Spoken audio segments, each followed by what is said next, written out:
Meu nome é Lara, eu sou da cidade de São João da Mata, da comunidade Doce Coração de Maria.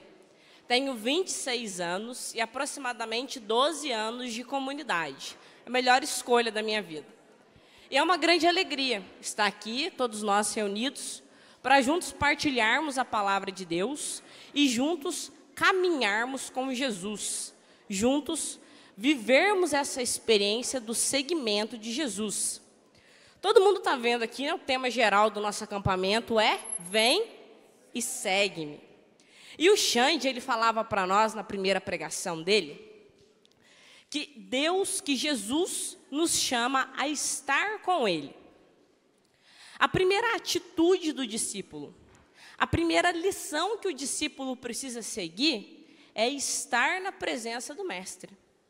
E foi exatamente isso que os primeiros discípulos de Jesus fizeram. Eles caminharam com Jesus, aonde Jesus ia, eles estavam atrás. Eles seguiam Jesus nas visitas que Jesus fazia. Eles viajavam com Jesus, aonde Jesus estava, eles estavam com Jesus. Os primeiros discípulos de Jesus viviam o dia de Jesus junto com Jesus.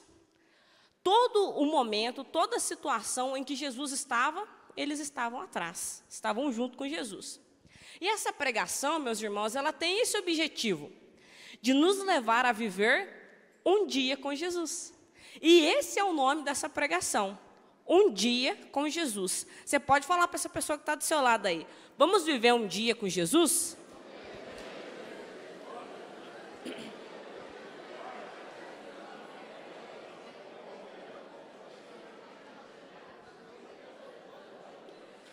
Nessa viagem que nós vamos fazer aqui, nessa visitação junto com Jesus de determinados lugares, nós vamos ter dois guias turísticos. O primeiro guia turístico que vai nos levar nessa caminhada com Jesus é São Marcos, o evangelista, aquele que inclusive dá nome ao nosso ministério, Ministério Marcos, o Ministério da Juventude. E o segundo guia turístico é Prado Flores. Quem que é esse homem? Quem que é esse tal de Prado Flores? Prado Flores, ele é um filósofo, teólogo, estudioso bíblico, mexicano. Inclusive, já veio aqui na casa de oração. Parece o Papai Noel, gordinho, uma belezinha, é muito fofo ele. Ele é leigo, casado, pai de 4 filhos. E Prado Flores, ele escreveu uma série de livros. Entre eles, esse aqui, ó. Muito bom, por sinal, depois vocês comprem lá na livraria. Ó. Formação de discípulos. Não tem presente, só comprar. Formação de discípulos. Em um dos capítulos desse livro, Prado Flores traz justamente um com esse nome, Um Dia com Jesus. E nesse capítulo, Prado Flores, à luz do Evangelho de São Marcos, precisamente do capítulo 1, do versículo 21 ao versículo 38, ele vai dizer que São Marcos descreve para nós como foi o primeiro dia do ministério de Jesus. O Xande também falava para nós que Jesus ele inicia o seu ministério público aos 30 anos. E nesse capítulo 1 do Evangelho de São Marcos, do versículo 21 ao versículo 38, São Marcos ele descreve como foi o primeiro dia do ministério de Jesus. O que Jesus fez no seu primeiro dia de ministério público. E aí Prado Flores fala para nós que o objetivo de São Marcos, que São Marcos não quer simplesmente contar como é que foi esse dia de Jesus. Ele quer apresentar para nós a rotina do Mestre e as prioridades da vida do Mestre. Quando São Marcos descreve esse primeiro dia do ministério de Jesus, ele quer mostrar para nós quais eram as prioridades do dia de Jesus, como era a rotina de Jesus. E nesses primeiros versículos, nesse capítulo, São Marcos aponta para nós 4 lugares pelos quais Jesus passou. Os 4 pontos cardeais do dia de Jesus. O primeiro lugar pelo qual Jesus passou, e daqui a pouco a gente vai passar com Jesus, é a sinagoga. O segundo lugar pelo qual Jesus passou, e daqui a pouco nós vamos passar com Jesus, é a casa dos seus amigos. O terceiro lugar é a porta da cidade. E o quarto e último lugar é o deserto.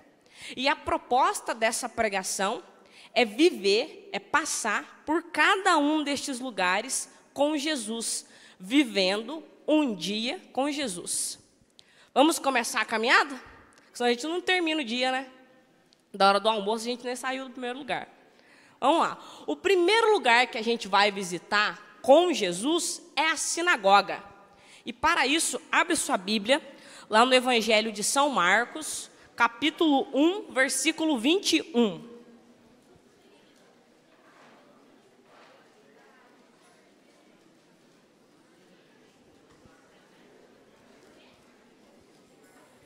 Marcos 1, 21.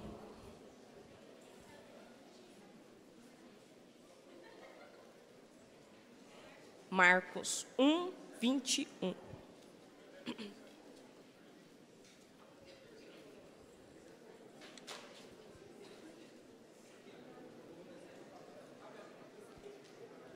O texto diz o seguinte: entraram em Cafarnaum. Imediatamente, no sábado, Jesus entrou na sinagoga e ensinava. Ficaram maravilhados com o seu ensinamento, pois ele ensinava como quem tem autoridade, não como os escribas. Logo em seguida, apareceu na sinagoga deles um homem com um espírito impuro. Ele gritou: que queres de nós, Jesus Nazareno? Vieste para nos arruinar? Eu sei quem tu és, o Santo de Deus. Jesus, porém, o repreendeu: cala-te, sai dele. E sacudindo e gritando com voz forte, o espírito impuro saiu dele. Todos ficaram espantados e perguntavam uns aos outros: que é isso? Um ensinamento novo e com autoridade. Ele dá ordem aos espíritos impuros e eles lhe obedecem.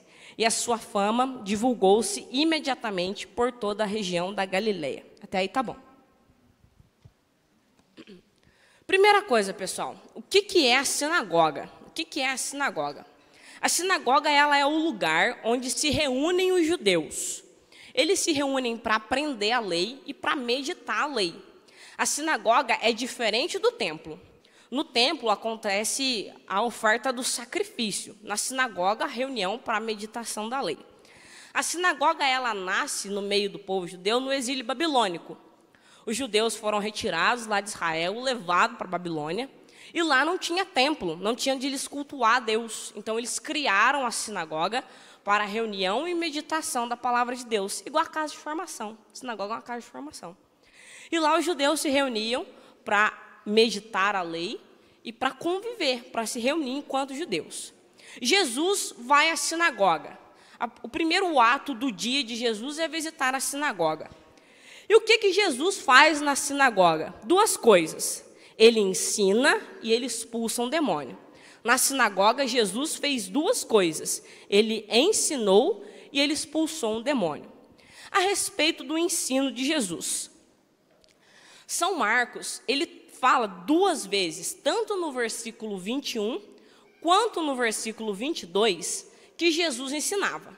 Ele fala isso, Jesus ensinava, e depois Jesus ensinava. Mas ele não fala qual que era o conteúdo que Jesus ensinava. Ele não explica, ele não expõe qual que era o conteúdo, o que Jesus ensinava. Isso porque São Marcos quer nos mostrar que mais importante do que o mestre fala é o que o mestre faz. São Marcos quer nos ensinar, quer nos mostrar que mais importante do que o mestre fala é o próprio mestre. Isso, meus irmãos, porque a nossa fé não é uma fé que está preocupada em ensinar doutrina. É uma fé que está preocupada em promover um encontro pessoal com Jesus Cristo. Aqui nesse acampamento, o nosso grande objetivo não é passar mais um conhecimento intelectual.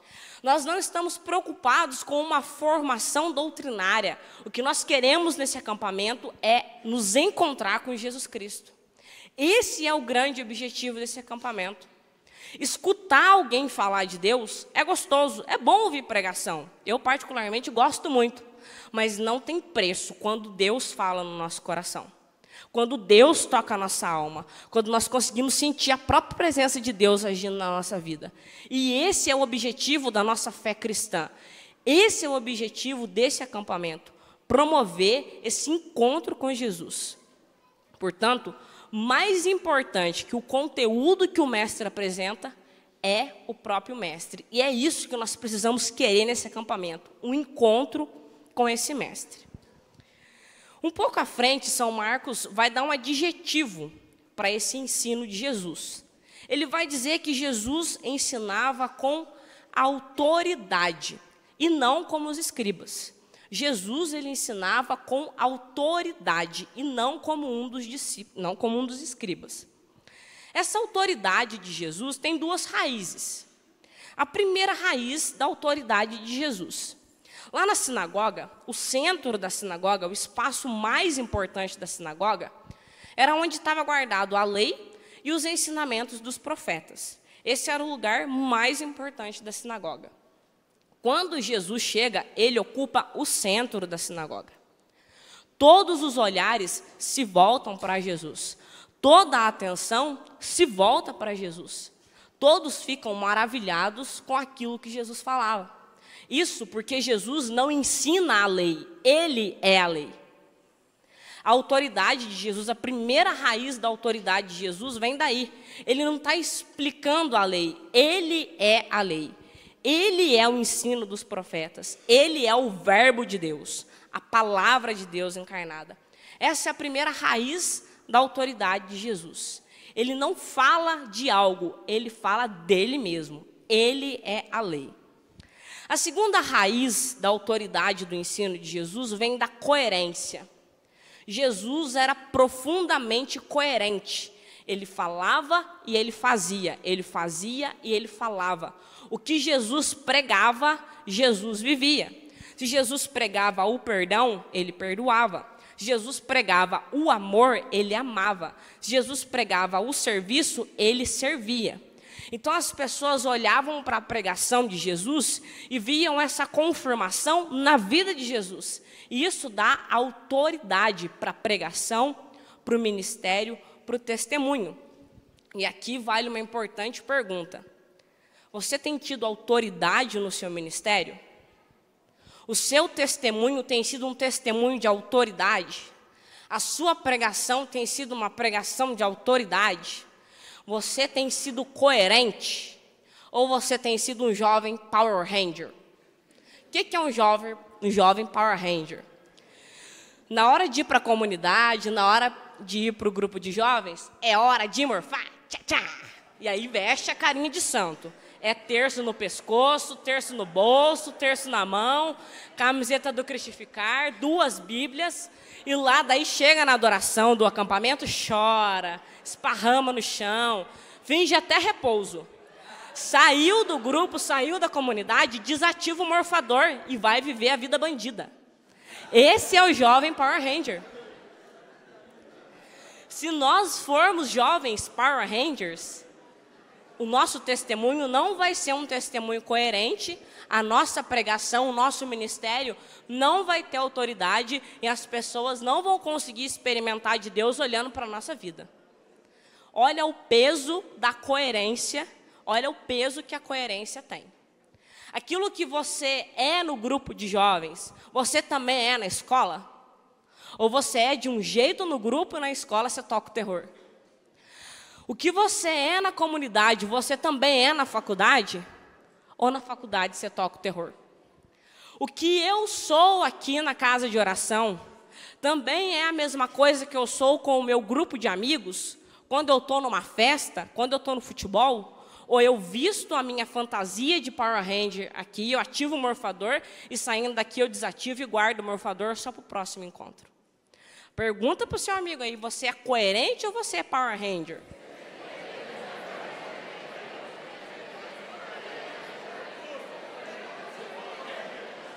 Pergunta a cor que ele é. Que cor que você é de Power Ranger?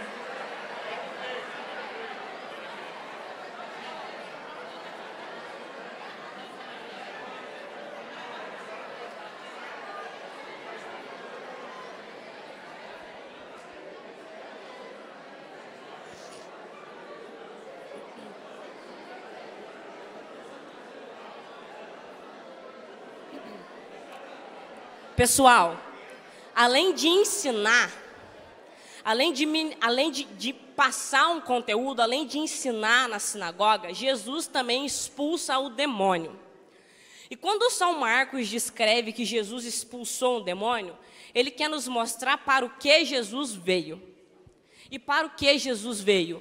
Para salvar e libertar. Jesus Cristo veio para isso, para nos salvar e para nos libertar. Nos libertar dos nossos vícios, nos libertar das drogas, da pornografia, da carência, da depressão, mas principalmente nos libertar do pecado e de passar o resto da nossa vida ardendo no fogo do inferno. Jesus Cristo veio para nos salvar disso, de uma vida ardendo no fogo do inferno. Jesus é nosso Salvador, Ele veio para nos salvar. E novamente você pode falar isso, Jesus é seu Salvador. E agora bate no teu peito e fala, Jesus é meu Salvador.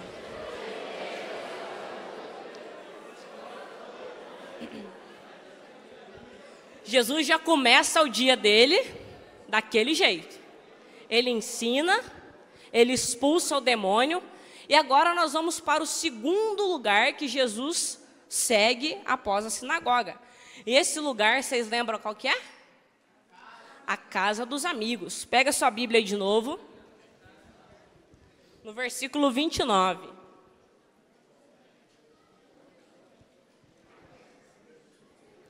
Marcos 1, versículo 29. O texto fala assim, ó. E saindo imediatamente da sinagoga, foram para a casa de Simão e André, com Tiago e João. A sogra de Simão estava de cama, com febre, e logo falaram dela a Jesus. E aproximando-se, ergueu-a, tomando pela mão, a febre a deixou e ela passou a servi-los. Jesus vai à casa de seus amigos, acompanhado de outros amigos. Jesus sai da sinagoga e vai para a casa do Pedro, vai lá fazer uma visita para o Pedro. Jesus nos leva à casa de Pedro, à casa de seus amigos, para nos ensinar o quê? Primeiramente, Jesus quer nos mostrar com essa visita à casa de seu amigo que ele quer visitar a nossa casa. Jesus quer visitar a sua casa. Jesus quer visitar o seu coração. Jesus quer visitar a intimidade do seu coração. Jesus quer visitar a nossa casa. E você já deve ter escutado isso lá no seu grupo de jovens. Jesus é educado, ele bate na porta. Se eu deixo ele entrar, ele entra. Se não deixa, ele não entra. E de fato, Jesus é educado, ele bate na porta. Se eu digo sim, ele entra. Se eu digo não, ele não entra. Como que a gente fala sim para Jesus? Através da oração. A oração é o nosso sim para Jesus. Só que, meus irmãos, muitas vezes, a nossa oração é uma oração desleixada. É uma oração desinteressada. Eu estou rezando aqui, vem Jesus morar no meu coração, e estou pensando o que vai ser o almoço. Estou falando, ô Jesus, eu quero tanto que o Senhor entre, eu abro as portas do meu coração, mas eu estou pensando na mensagem que eu tenho que mandar, no story que eu tenho que curtir, no vídeo que eu tenho que publicar. Uma oração desinteressada, uma oração desleixada. E sabe o que é semelhante a esse tipo de oração? Quando você oferece um chocolate para uma pessoa só por educação. Ó, tem um chocolate aqui, ó. Digamos que você está lá acompanhado do seu amigo, e aí você quer comer o chocolate, e aí você está lá pensando em comer o chocolate, fala assim, mas eu vou ter que oferecer. E sabe quando você oferece só por educação? Você quer, Edinho, chocolate? Rezando para a pessoa falar assim, não, é só por educação que a gente oferece. Quando a gente faz uma oração assim, desleixada, desinteressada, eu estou aqui, mas a minha cabeça está lá na Aparecida do Norte, é como se eu estivesse falando para Jesus por educação. Você quer entrar no meu coração, Jesus? Torcendo para ele falar assim, não, deixa para mais tarde. Quando a gente quer dar um chocolate para o amigo, a gente faz o seguinte. A gente abre e entrega. Vem cá pegar. A gente não pergunta se a pessoa quer. Se você quer que Jesus... É teu. Estou dando. Aproveita. Pessoal, A gente tem que fazer isso com Jesus, é abrir e entregar. Abrir e entregar, não é perguntar se ele quer entrar. Ele já falou que quer, ele morreu na cruz para entrar no seu coração. Não precisa perguntar se Jesus quer, é abrir e entregar. Abrir e entregar.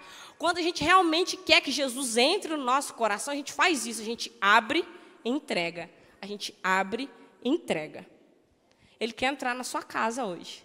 Daqui a pouco a gente vai ter oportunidade de fazer isso. Abrir e entregar. São Marcos, ele fala para nós que Jesus saiu da sinagoga e foi para a casa dos seus amigos. E Prado Flores vai dizer que não é por acaso que São Marcos coloca isso. Quando ele descreve que Jesus saiu da sinagoga e foi para a casa dos amigos, ele quer nos mostrar a passagem do Antigo para o Novo Testamento. Do Antigo para o Novo Testamento.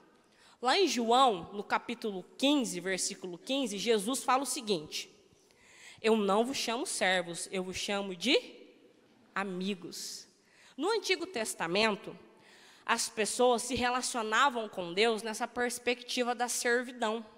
Eles entendiam que Deus era um Senhor inacessível, distante, e que eles eram servos. Mas Jesus vem mostrar que não.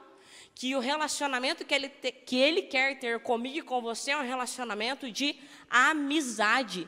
Jesus quer ser nosso amigo. E para Jesus ser nosso amigo, abre e entrega. É isso que a gente tem que fazer para acolher essa amizade de Jesus. Abre e entrega. Lá na casa de Pedro, Jesus ele faz uma coisa muito importante. Ele cura a sogra de Pedro. Ele vai realizar essa cura na sogra de Pedro. Só que o texto não fala para nós qual que era a doença da sogra de Pedro. O texto fala que ela estava com febre. Febre não é doença. Febre é sintoma. Jesus ele não cura só sintoma. Jesus ele realizou uma cura por inteiro. Curou exterior e interior daquela mulher. Jesus não cura só sintoma. Só um minutinho, deixa eu beber uma aguinha aqui.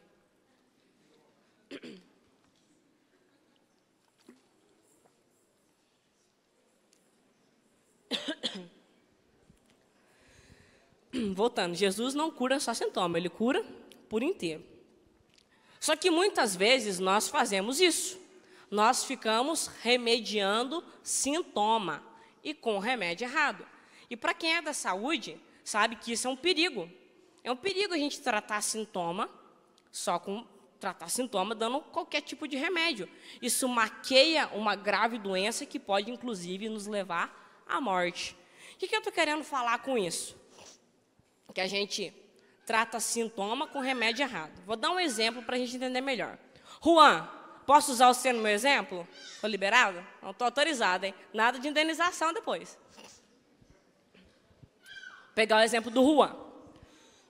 Juan, um jovenzinho de 19 anos, começou a sentir uma grande tristeza no coração dele. Começou a sentir uma falta de sentido. A vida dele parecia que não valia nada, nada estava alegrando, nada estava satisfazendo a vida dele. Ele começou a sentir um sintoma. E aí o Juan decidiu procurar um remédio para aquela tristeza. E o remédio que o Juan encontra é a balada. Ele junta os amigos dele e vai para a balada. E aí durante ali uns 3 meses, aquela tristeza, aquela angústia vai amenizando no coração do Juan. Só que dali a pouco, aquele sintoma volta com mais força. Aquela tristeza, aquela angústia, aquela solidão, começa a gravar no coração do Juan. E ele percebe que só aquela balada, aquelas festinhas, não está servindo. Ele tem que procurar outro remédio. Juan pensa, vou arrumar um trabalho. Se eu ganhar mais dinheiro, eu posso beber mais e eu posso ir mais festas. Beleza, Juan arruma um trabalho, começa a ganhar mais dinheiro, consegue mais festa, consegue consumir mais bebida alcoólica. Deu um jeito ali, mais 3 meses, está sentindo tristeza nenhuma. Dali a pouco, começa a doer de novo o coração. Aquela angústia volta, a tristeza bate com mais força, e aí o Juan decide arrumar um outro remédio. O Juan olha para a vida dele e vê o que está acabando com o dinheiro dele, é a festa. Ele fala, tem que arrumar uma namorada. O que ele faz? Baixa o Tinder. E quem que ele encontra no Tinder? A Jennifer. É por causa da música, gente. O nome dela é Jennifer. Encontrei lá no Tinder. Aí agora tá tudo bom pro Juan agora, ó. O Juan arrumou a namorada, tá trabalhando, tá economizando dinheiro. Dali a pouco, volta a angústia de novo. Nada satisfaz o coração do Juan. O sintoma, remédio errado. Sintoma, remédio errado. Juan decide estudar.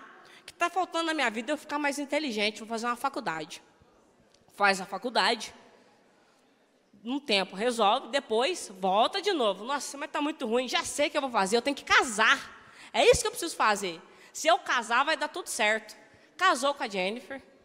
Durante 3 anos, tudo maravilhoso.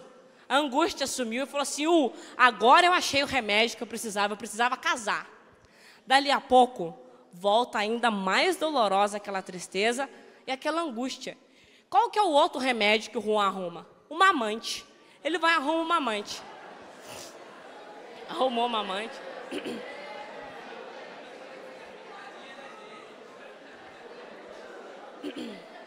Sintoma, remédio errado. Sintoma, remédio errado. Por fim, a tristeza do Juan já era tanta, já era tamanha, que o último remédio que ele arrumou foi esse aqui, ó. Corda. Corda. Suicidou. Tanta tristeza que ele tinha no coração dele, que ele achou que o único remédio que podia acabar com aquilo era a corda. E aí ele deu um fim na vida dele. E será que ele terminou encontrando um remédio para a vida dele? Não. Sintoma, remédio errado. Sintoma, remédio errado. Nós fazemos isso o tempo todo. Esse exemplo do Juan é muito grande, é muito drástico, mas a gente faz isso na nossa vida. A gente sente uma coisinha e procura um remedinho, a gente sente uma coisinha e procura um remedinho. Só que a doença que nos mata é o pecado. E não tem remédio nesse mundo que não seja Jesus Cristo. Não adianta a gente arrumar nada, não tem solução nesse mundo que vá curar a dor do nosso coração se não for Jesus Cristo. O câncer que está matando a juventude se chama pecado e o remédio está aqui. Só Jesus Cristo nos cura. Só Jesus Cristo consegue nos libertar e nos salvar do pecado. Quando São Marcos fala que Jesus curou a sogra de Pedro, ele fala que ele pegou aquela mulher pela mão e a ergueu. Esse verbo erguer é o mesmo verbo que São Marcos usa para falar da ressurreição de Jesus. Jesus ressuscita aquela mulher para uma vida nova. E é isso que Jesus quer fazer comigo e com você. Ele quer nos ressuscitar para uma vida nova. Jesus, ele quer curar essa doença que nos definha dia a dia e nos dá uma vida de ressuscitados. Quando a sogra de Pedro ela é curada, de imediato ela começa a servir a Jesus e aos discípulos. O Catecismo da Igreja Católica, lá no parágrafo 1721, vai dizer que o que realiza a vida do homem é amar e servir a Deus. E, consequentemente, amar e servir ao irmão. O que realiza a nossa vida é amar a Deus e servir a Deus. É amar ao próximo e servir ao próximo. Por isso, uma vida egoisticamente vivida, uma vida de preguiça, uma vida de inutilidade não realiza ninguém. Ninguém vai ser feliz só mexendo no TikTok. Ninguém vai ser feliz se gastar a vida olhando o YouTube. Ninguém vai ser feliz se passar a vida só fazendo nada, sem fazer nada. A nossa felicidade, a nossa realização está em amar e servir. Amar e servir. E tem muita gente precisando do nosso serviço. A nossa mãe está precisando do nosso serviço para lavar a louça. O nosso irmão está precisando do nosso serviço para ajudar a fazer tarefa. A comunidade está precisando do seu serviço dentro dos dons que você tem. Seja para guardar uma cadeira, seja para varrer uma casa de formação. Só no serviço e no amor nós conseguimos ser felizes e realizados. E Jesus, eu repito, ele quer fazer isso. Ele quer curar a nossa doença de uma vez por todas e nos ressuscitar para essa vida de amor e de serviço. Esse é o segundo lugar que Jesus nos leva para conhecer hoje do seu dia. O terceiro lugar é a porta da cidade. Lá em Marcos 1, 32. Abre aí.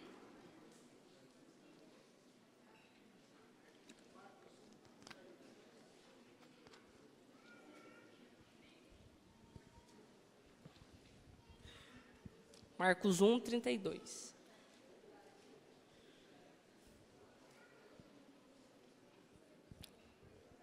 Ao anoitecer, depois do pôr do sol, levavam até Jesus todos os enfermos e possuídos por demônios.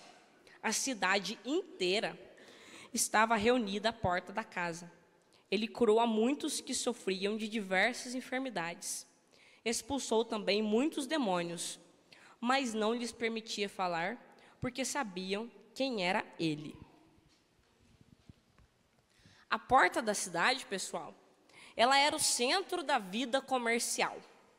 Era neste lugar que se encontravam os tribunais, era lá que aconteciam as relações sociais, e lá também aconteciam os grandes negócios, a realização dos grandes negócios. Na porta da cidade, Jesus cura e expulsa muitos demônios. Jesus nos leva até a porta da cidade porque Ele quer nos mostrar que é possível ser santo sem deixar de ser jovem. A santidade não é vivida fora do mundo. A santidade não é vivida fora da cidade. A santidade não é vivida fora da escola, fora da faculdade, fora do namoro, fora do trabalho. A santidade não é vivida fora do mundo.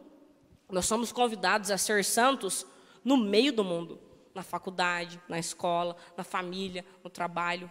Nós somos convidados a ser sal na terra e luz no mundo. O mundo precisa de tempero e nós somos esse tempero. Esse mundo precisa ser salgado e precisa ser iluminado. E nós somos sal e luz para esse mundo. Esse mundo, meus irmãos, ele precisa de professores santos, alunos santos, comerciantes santos, médicos, artistas, pedreiros, pais, mães, padres, todos santos. E nós devemos ocupar esses postos. Não é fora dessa realidade, não é fora da porta da cidade, mas é dentro da cidade que nós temos que viver a santidade para salgar e para iluminar o mundo.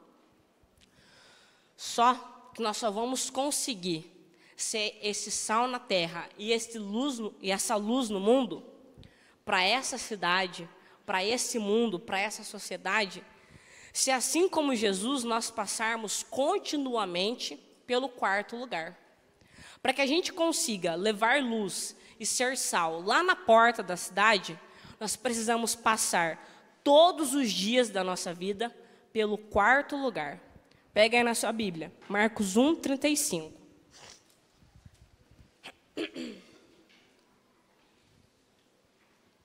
Esse quarto lugar é o deserto.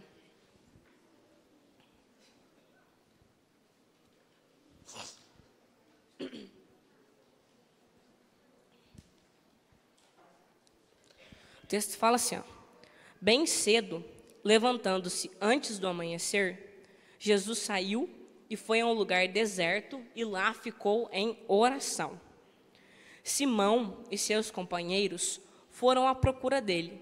Encontraram-no e disseram, todos te procuram. Jesus respondeu, vamos a outros lugares, às aldeias vizinhas, para que lá também eu anuncie, pois é para isso que eu vim. E foi por toda a Galileia, anunciando em suas sinagogas e expulsando os demônios.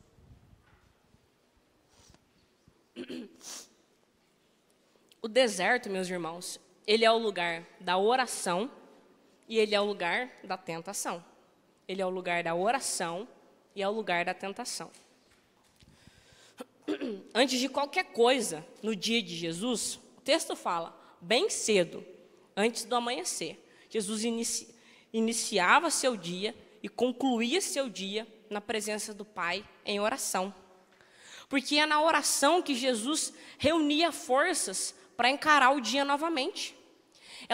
Era na oração que Jesus rasgava seu coração diante do Pai e o Pai renovava suas forças, renovava sua energia, dirigia seus passos. Era na oração que o Pai revelava para Jesus o que ele deveria fazer, por onde ele deveria caminhar, como ele deveria ir, o que ele deveria fazer, como ele deveria falar. A oração é esse lugar onde o Pai assentava o caminho de Jesus. A oração é o lugar onde o Pai quer assentar o nosso caminho. Tantas vezes no nosso dia, na nossa vida, nós ficamos perdidos sem saber se vai para a esquerda, se vai para a direita. Nós precisamos de oração. É na oração que Deus revela para nós os caminhos a serem tomados. A oração é o lugar de rasgar o coração na presença de Deus para recuperar forças e encarar esse mundo. Todo mundo tem problema. Essa vida não é fácil para ninguém. Só que ficar reclamando e chorando não vai resolver nada. Você tem que reclamar e chorar para quem pode resolver. Essa pessoa é Deus. Se você tem que reclamar e chorar, vai chorar com Deus, na presença de Deus em oração. Só que essa oração, o Xande falava isso para nós. Não tem que acontecer a cada 2 anos aqui na casa de oração. Não tem que acontecer só no grupo de jovens, não. Tem que acontecer todos os dias. Jesus ia falar com Deus todos os dias. E olha que Jesus era Deus. Se Deus ia falar com Deus todos os dias, imagina nós. Se Ele precisava, imagina nós.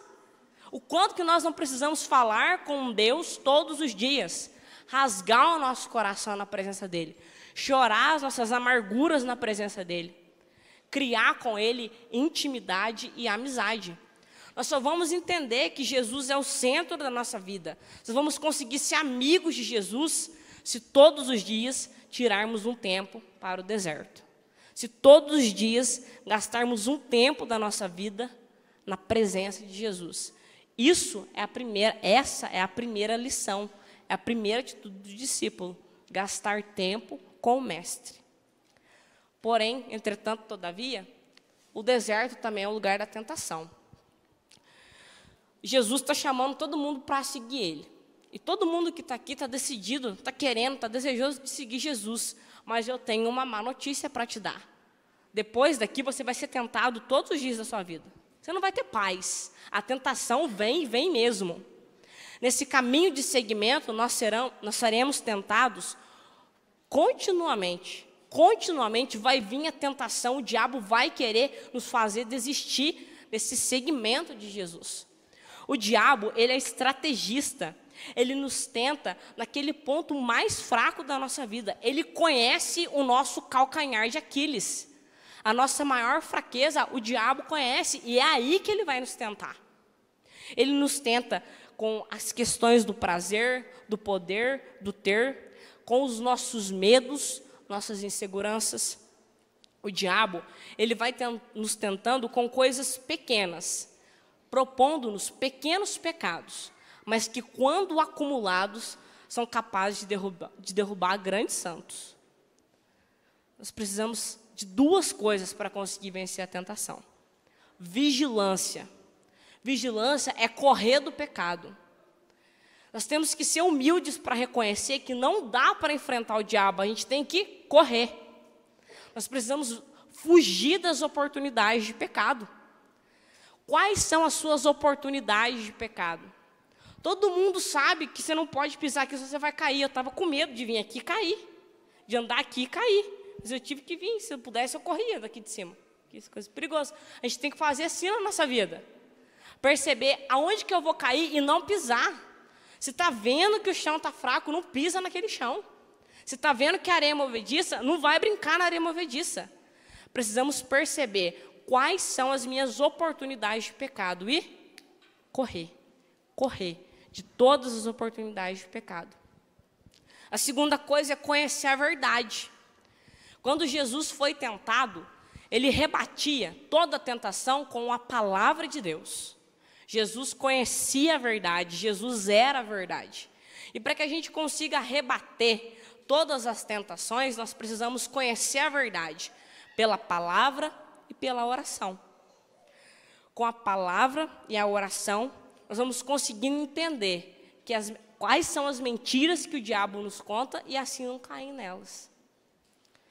Assim Jesus encerra o dia dele, no deserto. Começa e termina, porque é desde o amanhecer. Antes do amanhecer, Jesus já estava com o Pai. Meus irmãos, nessa pregação a gente viu quais foram as prioridades da vida de Jesus. quais eram as prioridades, aquilo que Jesus entendia como mais importante que ele colocava no dia dele. Vamos fazer relembrar aqui quais eram essas 4 coisas importantes. A primeira coisa importante que Jesus mostra que é importante, que a gente também tem que ter na nossa vida, é a formação, através da sinagoga. Na sinagoga era onde se aprendia a lei. Então, a formação, na sinagoga. A segunda coisa que Jesus mostra que é importante, que é prioritário na nossa vida, é a comunhão fraterna. E aonde que a gente viu isso? Na casa dos amigos. A terceira coisa que Jesus mostra que é prioritária na nossa vida é a missão. E aonde que a gente viu isso? Na porta da cidade. E a quarta e última prioridade que Jesus nos mostra que a gente tem que agregar no nosso dia é a oração. E aonde que a gente viu isso? No deserto. Eu não combinei com o Xande. Eu nem tinha conversado com ele sobre a pregação. Esses aqui são os 4 pontos de Atos 2:42. E nós podemos dizer que esses 4 pontos são o caminho da perseverança. Meu irmão e minha irmã, se você quer, na sua vida, caminhar, não um dia com Jesus, mas todos os dias da sua vida, é necessário seguir esse caminho, o caminho da perseverança. Vamos ver esse caminho na prática. Pega lá, Atos 2:42.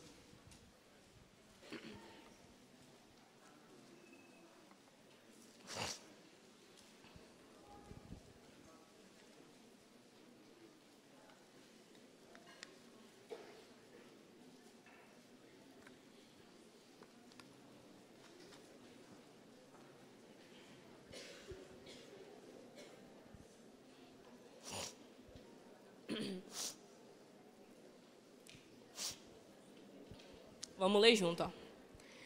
Eles eram perseverantes no ensinamento dos apóstolos, sinagoga, na comunhão fraterna, na fração do pão, casa dos amigos, nas orações, deserto. Apossava-se de todos o temor e pelos apóstolos realizavam-se numerosos prodígios e sinais. Todos os que abraçavam a fé viviam unidos e possuíam tudo em comum, a porta da cidade. Essas 4 prioridades que Jesus coloca no dia dele, nós também devemos colocar no nosso dia. A gente tem que ir na sinagoga, na casa dos amigos, a porta da cidade e para o deserto. Se nós queremos ser perseverantes até o fim, nós precisamos viver o caminho da perseverança. A formação, a comunhão fraterna, com a fração do pão e a Eucaristia, a missão e a oração. E nós podemos, nesse momento, falar com Jesus, pedir para Ele nos ensinar a ser perseverantes nesses 4 lugares. Por isso eu te convido, meu irmão, a fechar o seu olho nesse momento, a colocar a mão no seu coração, e aí pedindo a Jesus que te ensine, que te ajude a ser perseverante nesse caminho da perseverança. Vai rezando e vai pedindo para que o Espírito Santo te ajude a viver não um dia com Jesus, mas todos os dias da sua vida. Vai falando para Jesus que você não quer acompanhar Ele só um dia, mas que todos os momentos, todos os minutos da sua vida você quer viver com Ele, na companhia dEle. Vai pedindo para que o Espírito Santo conduza os seus passos, que você consiga visitar a formação, que você consiga visitar a comunidade, que você consiga visitar a Eucaristia, que você consiga ser um grande missionário. Vai pedindo ao Espírito Santo que te conduza nesse caminho, esse dia com Jesus.